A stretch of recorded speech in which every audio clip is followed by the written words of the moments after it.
Hello, my friends, and welcome back. Today I want to tell you a story about the quiet prisons we step into without chains and the rare souls who show us where the door truly is. It's a story about the thin line between shelter and belonging, between mere survival and being fully seen. This is the story of a young woman named Eleanor Price, and a man the territory whispered about as flint set beneath the merciless yet breathtaking snows of Wyoming in the year 1885. Let me take you back to a time when the wind did more than pass through the land. It stalked it. Winter in Wyoming was never just a season. It was a sentence handed down without appeal. And on one bitter Tuesday in November, the wind hurled itself against the frost-clouded windows of the town's schoolhouse, rattling the glass like a threat demanding entry. Inside, the air carried the smell of chalk dust, damp wool, and the dying warmth of a coal stove. The prairie children had been gone for hours, their laughter swallowed by the dull gray afternoon. But Eleanor Price remained. She sat alone at her desk, brushing away a faint smear of soot from the windowsill, something no one else would ever notice. Eleanor was 24 years old. Back east, that was still youth. But here in the hard-edged West, where girls married at 16 and bore children by 1724, wasn't an age. It was a judgment. The Oak Haven settlers didn't call her Eleanor. They called her the schoolteacher, or in lowered voices over porcelain cups, the spinster. She was a woman built from rules. Her skirts were never splashed with mud.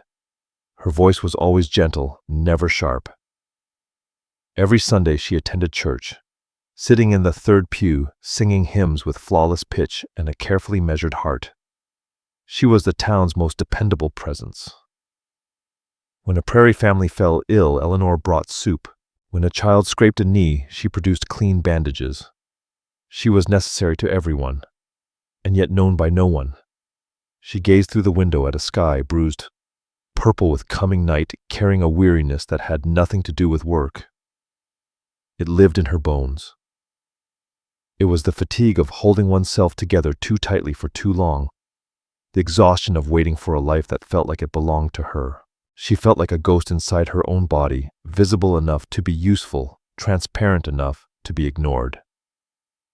Tell me, my friends, does that? Feelings sound familiar. How many of us have stood where Eleanor stood? Maybe not in a frontier schoolhouse, but in a quiet kitchen, or an office where your name is just ink on a door. We do everything right, don't we? We become the good daughter, the reliable mother who never complains, the devoted wife who smooths every rough edge. We keep the peace so well that we forget we are at war with our own joy. We spend years, sometimes decades, waiting for permission. Permission to rest. Permission to want more than safety. Permission to live. We wait for someone else to open the door, never realizing the lock is on the inside. Eleanor didn't know that yet, and on that day, the permission did not come from within her. It came with the storm. By the time Eleanor wrapped her shawl tightly around her shoulders and stepped outside the schoolhouse, the world had vanished. The blizzard didn't arrive, it struck hard and sudden. Sky and earth fused into a single blinding wall of white. The wind tore the breath from her chest the instant the door closed behind her. She needed to walk only 1 mile to the boarding house. 1 mile, a path she had traveled 1,000 times. But the Wyoming winter honored no routine. Within minutes, the road disappeared. Fences vanished beneath the drifts. Familiar markers, the oak tree, the blacksmith's roof, were erased by the screaming snow. Panic has its own temperature, colder than ice. Eleanor turned in place, her boots sinking deep into the drifts. "Hello," she called out, but the wind devoured the word before it could exist. Her lashes froze together. Her fingers clenched inside thin wool gloves began to burn. Then, far worse, they went numb. She stumbled. Her skirt, heavy with ice, dragged her down. She fell to her knees, snow biting through fabric and skin. She tried to rise, but her legs refused. She was unbearably tired. The cold softened its grip, whispering lies that it would be easier to rest, to close her eyes to sleep. She curled inward as snow piled against her like a burial shroud. Somewhere in the haze, she thought with detached calm, "At least I won't have to be perfect anymore." To simply sleep, Eleanor Price drew herself inward, folding into the snow. It pressed against her side like a burial cloth. A distant thought drifted through her mind, oddly calm. Maybe now, she thought, I won't have to be perfect anymore. Then the earth trembled. Not the wind. Something heavier, measured, repeating, hooves. The deep pounding rhythm cut through the white void, and a shape emerged from the storm. A towering horse, black as midnight breath, rolling from its nostrils in thick clouds of steam. And astride it, a man who looked less born than carved from stone. It was Flint. The Oakhaven settlers knew of him, though few ever spoke his name aloud. They called him the Breaker. He was a man of Lakota blood, mixed with French trapper stock, living beyond the edges of the territory. He tamed horses no other man dared approach. Men feared his silence, the fluid certainty of his movements. Dangerous, controlled, unreadable. Women turned away when he passed. It wasn't proper to look, not at a man like that. He sat high in the saddle, wrapped in heavy furs, long dark hair stiff with frost. He did not resemble a savior. He looked like the storm-given flesh. Flint spotted the small dark shape half buried in the snow. He didn't shout. He didn't rush. He drew the reins and slid from the saddle with a smoothness that belied his size. Eleanor felt the snow shift beside her. She forced her eyes open and saw only worn leather boots planted in the drift. She lifted her gaze, vision swimming. He knelt beside her. Sharp planes of a face, copper-toned skin, eyes dark and impossible to read. He didn't ask if she was all right. He could see she was freezing. He didn't ask why she was out there. He simply reached down. His hands were large, calloused, and unexpectedly warm. He lifted her from the snow as if she weighed nothing at all. "Hold on," he said. His voice was low, steady. A sound felt in the chest more than heard. He settled her on the front of the saddle and swung up behind her in a single motion. He unfastened his heavy buffalo coat and wrapped it around her, sealing her against him. His warmth pressed into her frozen back. For the first time in her life, Eleanor was utterly helpless.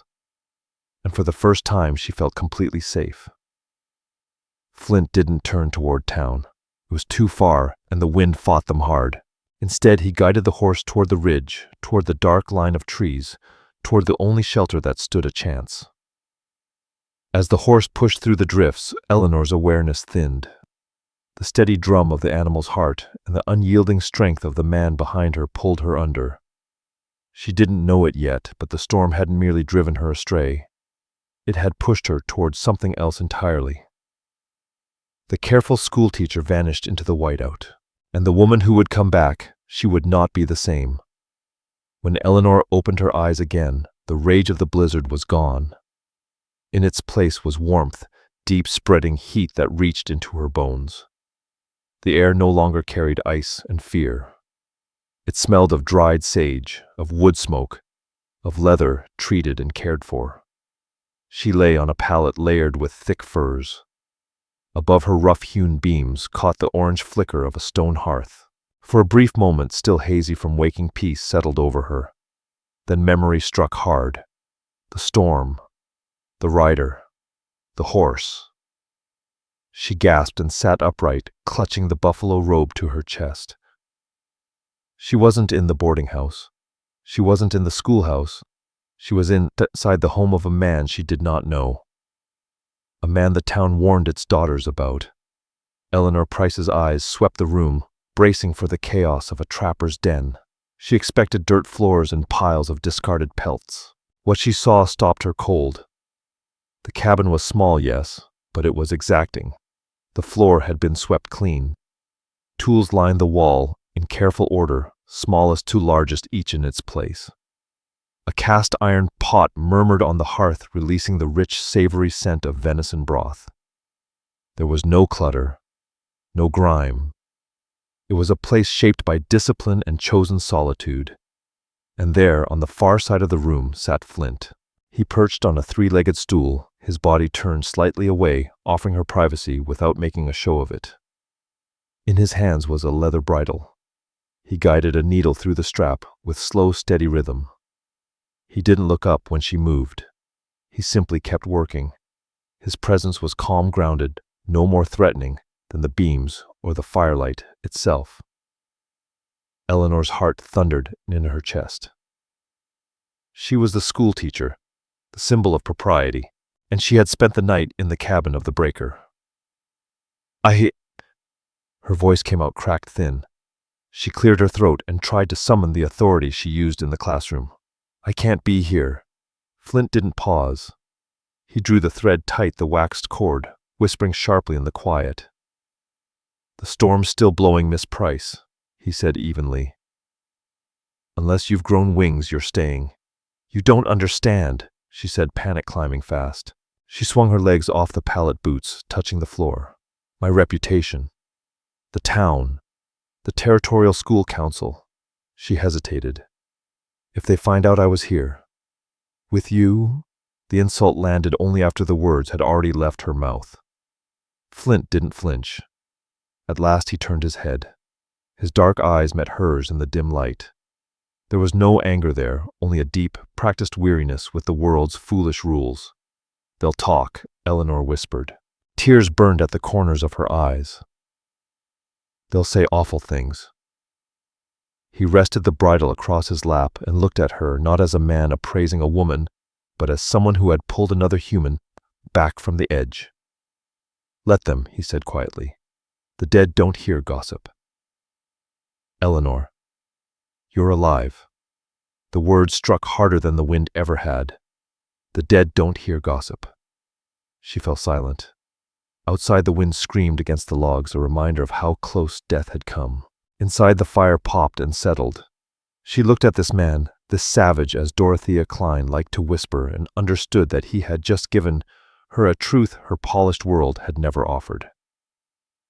For the next 2 days, the storm kept them trapped, and in that forced stillness, the walls between them began to give way. To pass the time, Eleanor paced the small room. Her gaze drifted to a shelf above his sleeping cot. She expected ammunition or whiskey. Instead, she found books.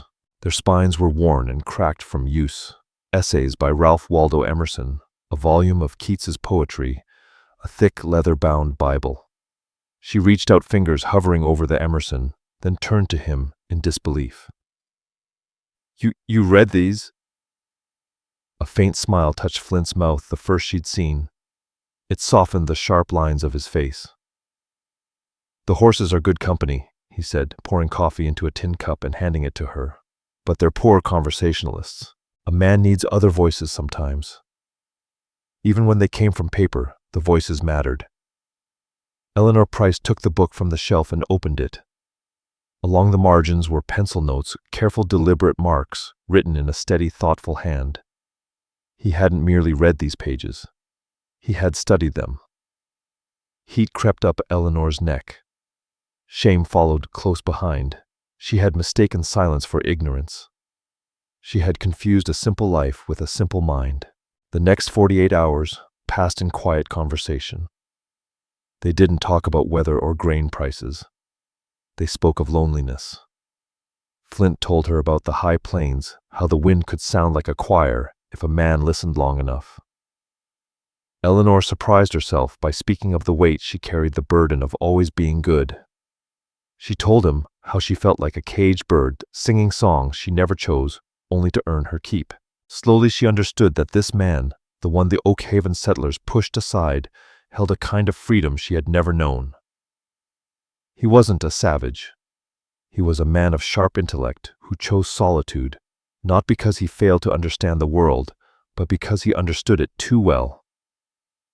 It was a humbling realization. Isn't it strange how often the people we're taught to look down on possess the very grace we lack? We judge by coat cuts, by skin, by return addresses. We tell ourselves learning only lives in schools and libraries. But Eleanor learned something truer in that cabin. Her education came from books. Flint's came from silence, from watching, from surviving things that would have broken lesser men. How many diamonds have we passed by because they were still rough? How often have we let the world decide who to ignore, who to fear, who is beneath us? Sometimes the strongest hearts are the ones standing quietly at the back of the room. They don't shout. They wait for the storm to finish speaking, and on the morning of the third day, it did. The wind fell silent. Sunlight cracked the clouds apart, turning the buried land into a field of blinding white fire. The quiet returned, but it was changed, no longer threatening, heavy now with what had been said and what had not. Flint saddled the black horse. He didn't ask if Eleanor was ready. He knew she had to leave. The world beyond the ridge was already reaching for her. He helped her into the saddle movements, efficient, distant again. Whatever closeness the cabin had held was folded away, like the furs on the pallet. The ride back was slow. Drifts rose high on either side, and the air cut sharp enough to seize the breath. Eleanor sat behind him, arms resting lightly around his waist for balance, feeling his steady warmth through the thick coat. She wished the ride might last longer. When the church steeple appeared ahead, a thin needle against the blue flint reined in. They were still a mile from town. The road lay empty. He dismounted and lifted her down. His hands stayed at her waist just a heartbeat longer than necessary before he stepped back. "You can walk from here," he said evenly. "If anyone asks, you took shelter in the old line shack by the creek. You were alone." He was protecting her, erasing himself from the story so her name would remain unmarked. Eleanor stood in the snow, her chest aching in a way she couldn't name. She wanted to thank him, but thank you felt far too small for the life he had given back to her. "Goodbye," she said softly. "Flint." He gave a single nod, swung into the saddle, and turned the horse toward the open plains. Eleanor faced the town, the rules, the expectations, the gray life, waiting to close around her again. She took one step, then another. Eleanor. Her name spoken in his voice stopped her cold. It wasn't Miss Price. It was Eleanor. Eleanor. She turned back. Flint had guided his horse a few steps closer. He reached into his saddlebag and drew out a small bundle wrapped in dry oilcloth, leaning down as he extended it to her. She stepped forward and took it. The cloth slipped away.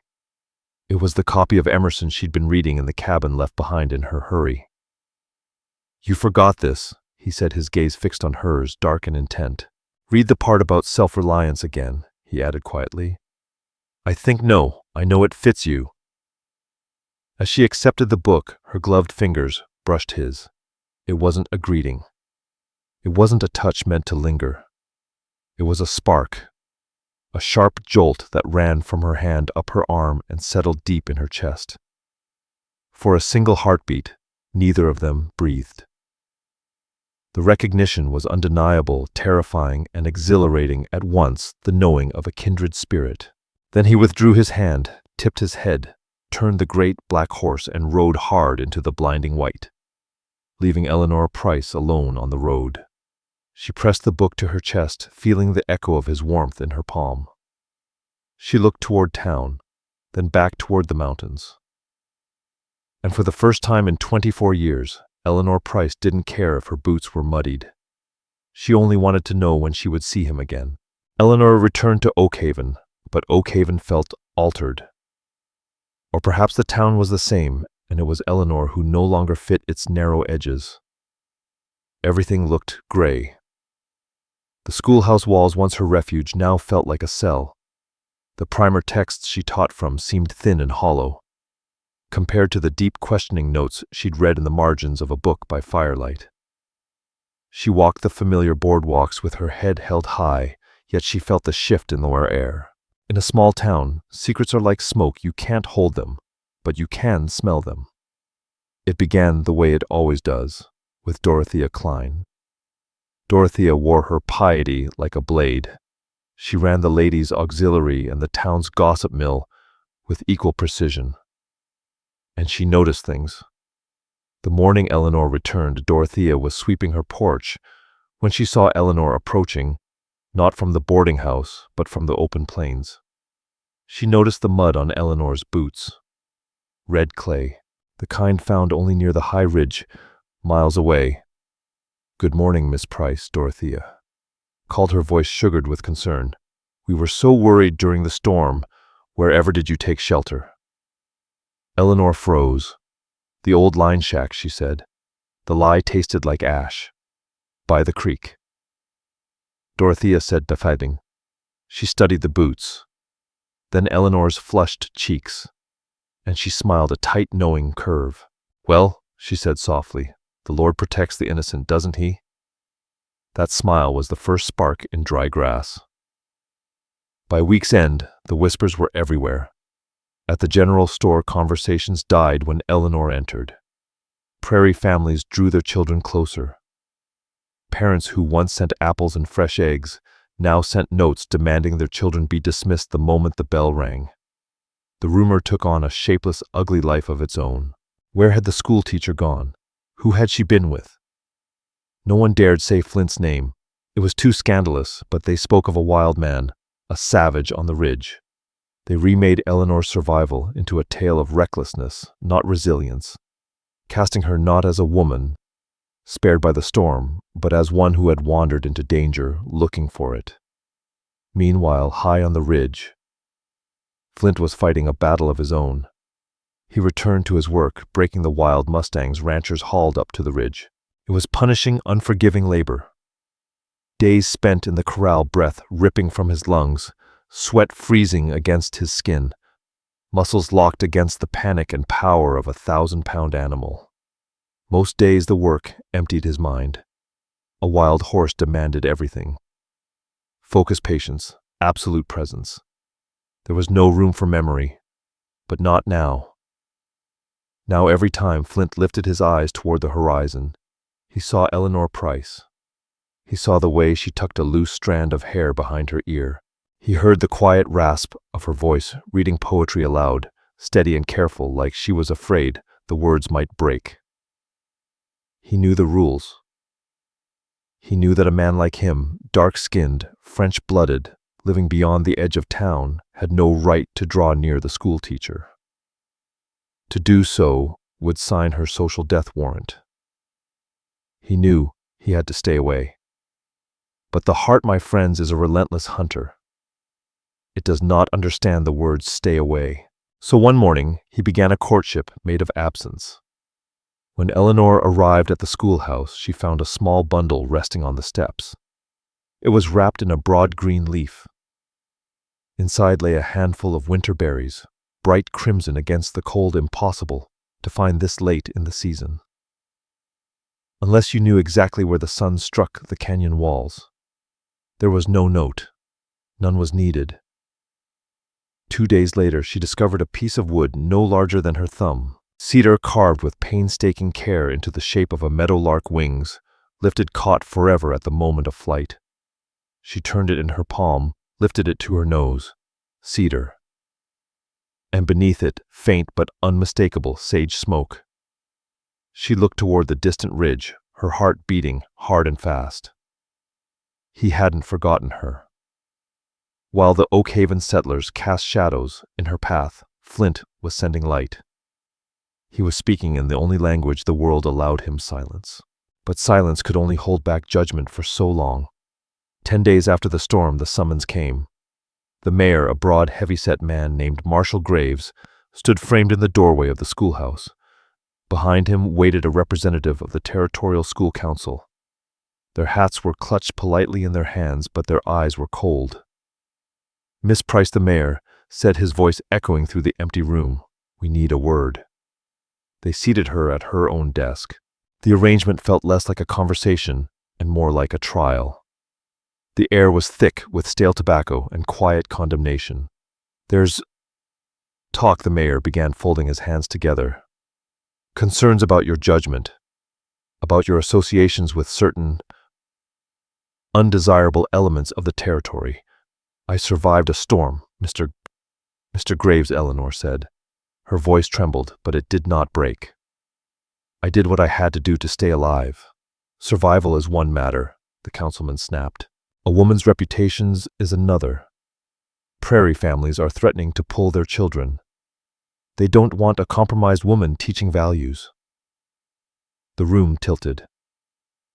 I am not compromised, Eleanor said. I am the same teacher I was 2 weeks ago. Perception is reality. Miss Price, the mayor replied, leaning forward. His tone softened into something falsely kind. But we are not cruel men.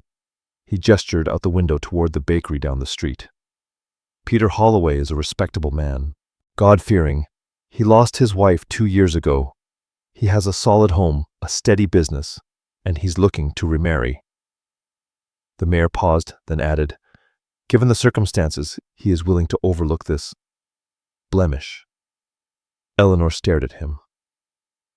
You want me to marry Peter Holloway? It's a generous offer, the mayor pressed. You would have a home, security. You would be a respectable married woman. The gossip will stop immediately. You'll be safe. Eleanor Price turned her gaze to the window. Outside, Peter Holloway walked down the street. He was a decent man, clean fingernails, faithful at church, steady in his ways. Safe. And Eleanor knew exactly what that marriage would mean. Peter Holloway didn't want a partner. He wanted a housekeeper, someone to bake his bread, mend his socks, warm his bed after dark. He would never ask what she thought of Emerson. He would never sit in quiet with her and let the world fall away. He would never carve a meadowlark just to see her smile. The mayor was offering her a house, a shield against whispers. Well, Marshal, Graves asked, glancing at his pocket watch. It's the only way to put this right. You need security. Eleanor looked at the two men. She thought of her life before the storm, cold, orderly, flawless. Then she thought of the cabin, warm, imperfect, dangerous with feeling. I need time, she whispered. Take the night, the mayor said, rising. But remember this, Miss Price. Winter is long, and a woman alone. He let the sentence hang. She rarely lasts. Let's pause here for a moment. What the mayor offered Eleanor was security. And security is a powerful thing. It's the most seductive promise there is, especially for a woman. It offers a warm bed, a full table, and the assurance that, if we follow the rules and marry the respectable man with clean hands, the world will leave us alone. From girlhood, we're taught to seek safety. Marry the doctor, marry the banker, marry the man with the wide porch and solid roof. But at 24 or 44 or 64, we must ask the question that frightens us most. Do we want safety? Or do we want to be seen? Eleanor was being offered a house, wood and stone to keep out the rain. But Flint, with his rough hands and quiet knowing, had offered her a home. There is a canyon-wide difference between the two. A house is where you sleep. A home is where your soul finally takes off its shoes. How many of us chose the house? How many chose the Peter? Holloways of the world, because we were afraid of the cold. We trade fire for comfort, and years later, wonder why we still feel frozen, even sitting by the hearth. Eleanor stood at that crossing. The safe road was paved and bright. The other path toward the ridge was narrow, rocky, and shadowed. But the safe road led to a cage, and the rough road was the only one that reached the sky. She had one night to decide. Yet deep down, the choice had been made the moment she held the wooden bird in her palm. Because once you learn to fly even for a breath, it's impossible to be content crawling again. The mayor gave Eleanor 24 hours to choose her future, a deadline between loveless safety and lonely exile. But fate had its own schedule, and it paid no mind to the mayor's watch. That very night, the fever came. Not a blizzard this time. A fire. Scarlet fever swept through Oakhaven with terrifying speed. It began in the baker's house with Peter Holloway's youngest daughter, and by morning it leapt from hearth to hearth like sparks in dry hay. The town doctor, Jonah Whitaker, was a good man, but he was 70. His hands unsteady, and he was overwhelmed within hours. He ran door to door, his bag empty of medicine, his face gray with exhaustion. The church bells rang not for worship, but in a slow, mournful toll that meant only one thing: crisis. Eleanor stood in the schoolhouse, hastily turned into an infirmary. Desks were shoved to the walls. Cots crowded the floor. The air was heavy with sickness, and with the thin, piercing cries of prairie children, a sound that cut straight to the bone. She pressed a cool cloth to the brow of a 7-year-old boy. His skin burned beneath her hand. The water in the basin had already gone lukewarm. They couldn't chill it fast enough. Nearby, Jonah Whitaker slumped into a chair, his head buried in his hands. "I don't know what else to do," he murmured. "I've got nothing left to give them." Eleanor Price looked at the children lined on the cots, her students.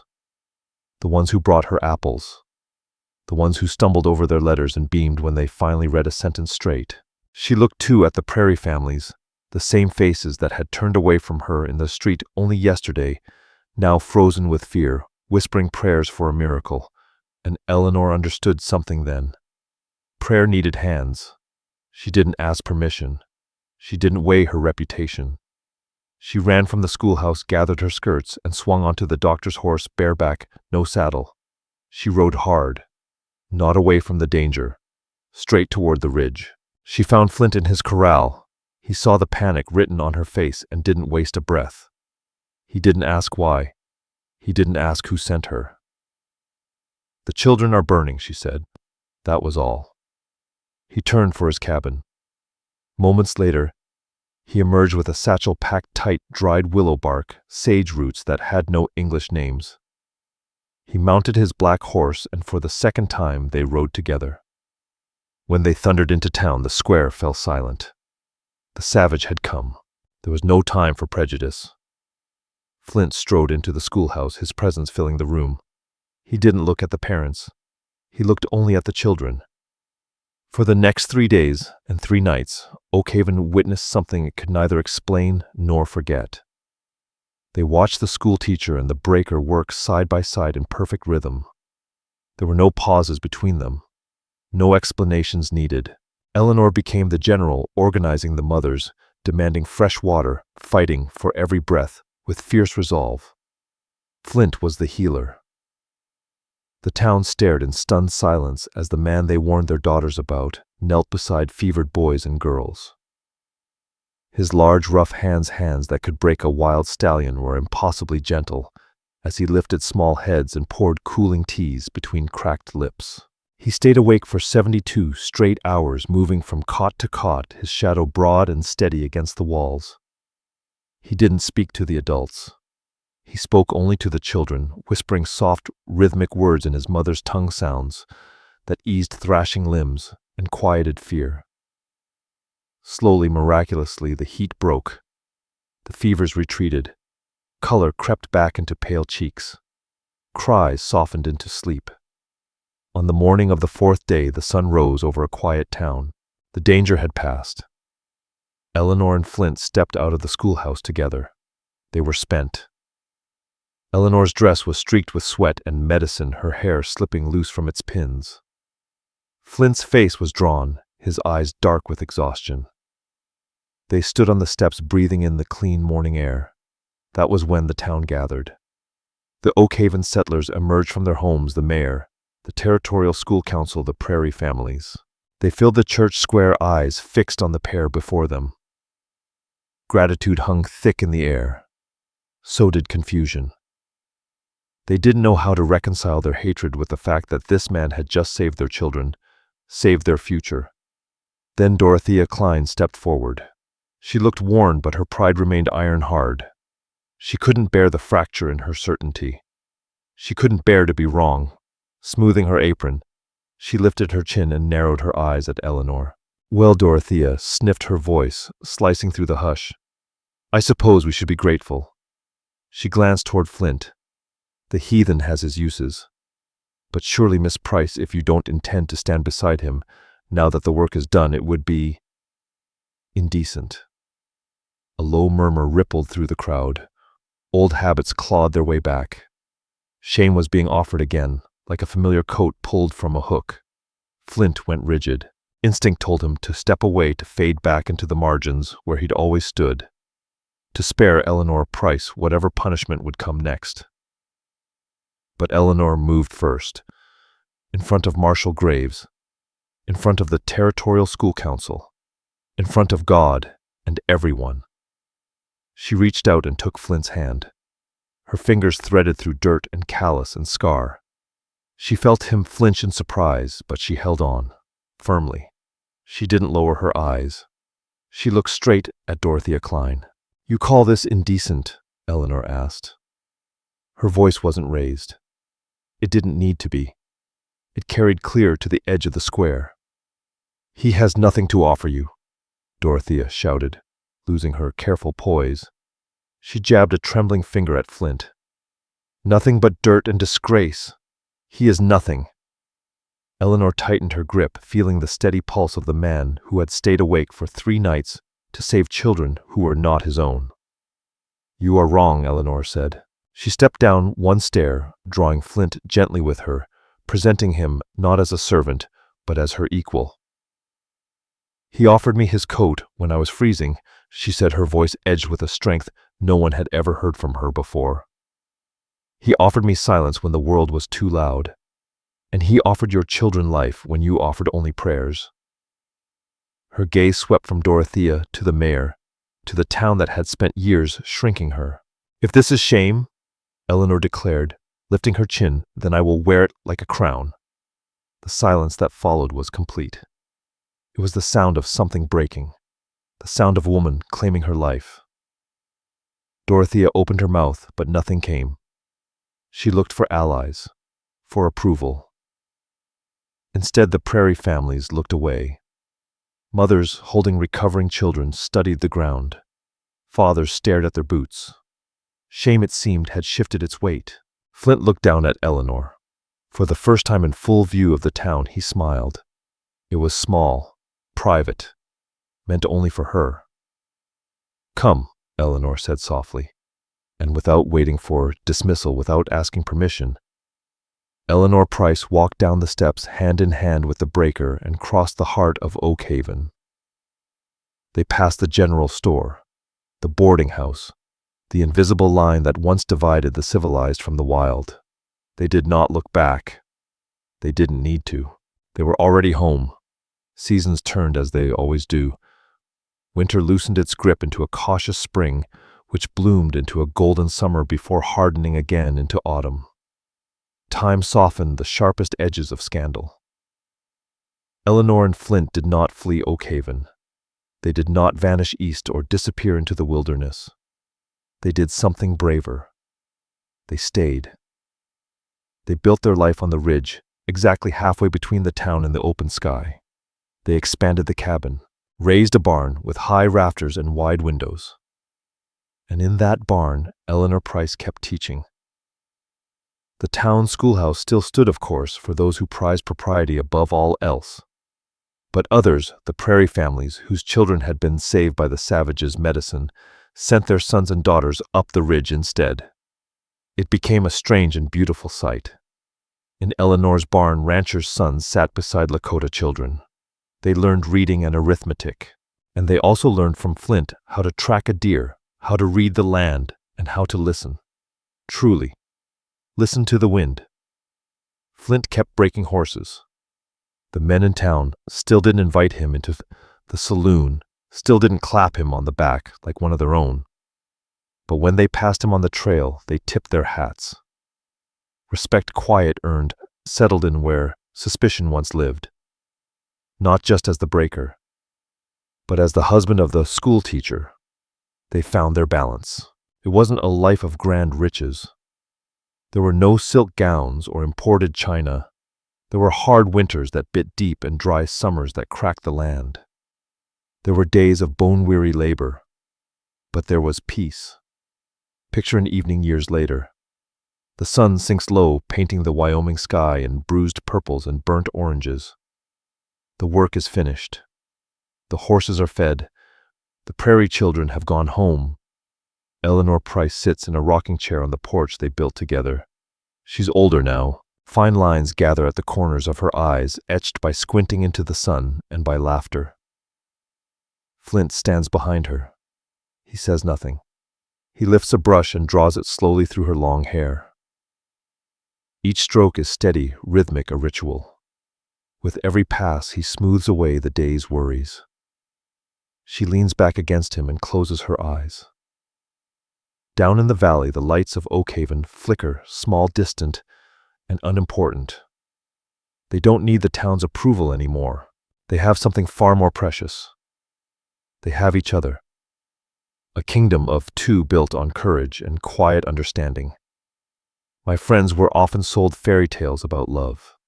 We're told love conquers all, as if it's a battle where if you love fiercely enough, the world will change its mind and applaud. But Flint and Eleanor taught me something truer. Love doesn't conquer. Love endures. They didn't transform the whole town. Dorothea Klein likely went to her grave, convinced they were sinners. People still whispered at the general store when Eleanor came down for supplies. Prejudice didn't vanish like morning fog. But they learned the most important lesson of all: the world's opinions can't cross the threshold of your front door unless you invite them in. Think about your own front door.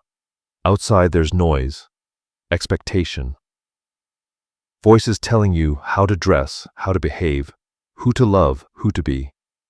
But inside is your sanctuary. Eleanor learned she couldn't stop the wind from blowing, and she couldn't stop the town from talking. But she could choose who sat at her table. She could choose whose hand she held in the dark. So to you listening today, whether you're 24 or 74, whether you're searching for love, rekindling it, or finally looking for yourself after years of being everything to everyone else, remember this story.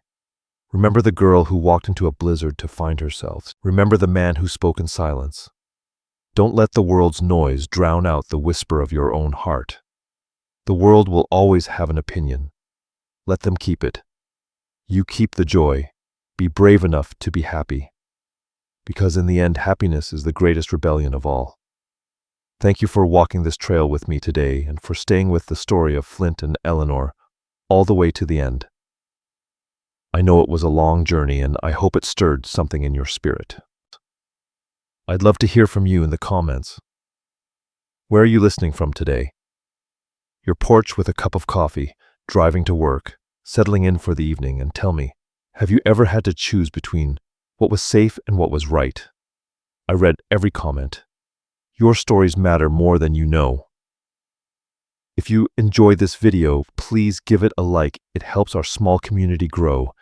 And if you haven't already, subscribe and ring the bell so you never miss another story from the frontier. Until next time, my friends, keep your hearts open and your eyes on the horizon. Goodbye for now. All stories are created for entertainment purposes and may include fictional elements or dramatized interpretations inspired by historical settings. We use AI tools, voice-over visual scripts, as creative assistants. However, all content is reviewed, refined, and edited by humans to ensure emotional authenticity and storytelling quality. We fully comply with YouTube's policies regarding AI-generated content and do not use any deepfake techniques or misleading recreations of real individuals. All visuals and supporting materials are properly licensed. Sharing, re-uploading, modifying, or distributing any part of this content in any form requires written permission. We appreciate your support and respect for original creative work.